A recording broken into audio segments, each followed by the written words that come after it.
Lakinnallah la yughayyiru ma biqaumin hatta yughayyiru ma bi anfusihim.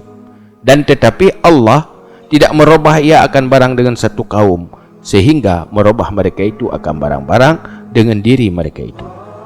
Pajan merubah nasib, robah dulu kepribadian, masuk dalam usaha.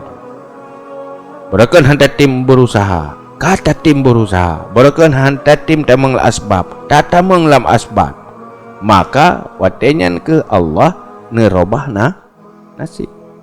Yang kamu dia ke sunnatullah. Cuman yang takdir katanya tamang la usaha memang Allah. Berubah nasib katanya juga takdir Allah. Tetapi menjadi sunnatullah baru nerobah. Untuk nerobah sesuatu nejadikan oleh Allah sebab. Maka tanya hamba berusaha tamang lam asbab.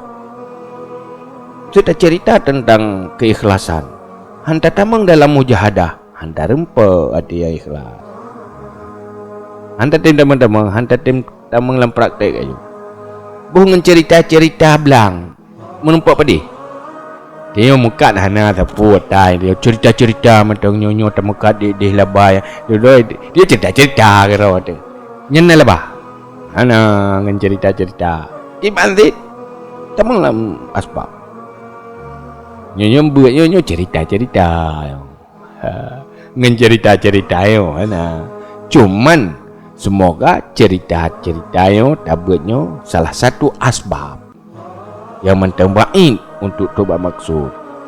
Dengan tabutkan tergede Allah ruh tabut atanyo, artinya ketamang dalam asbab untuk ruh tak amal, tak mujahadah.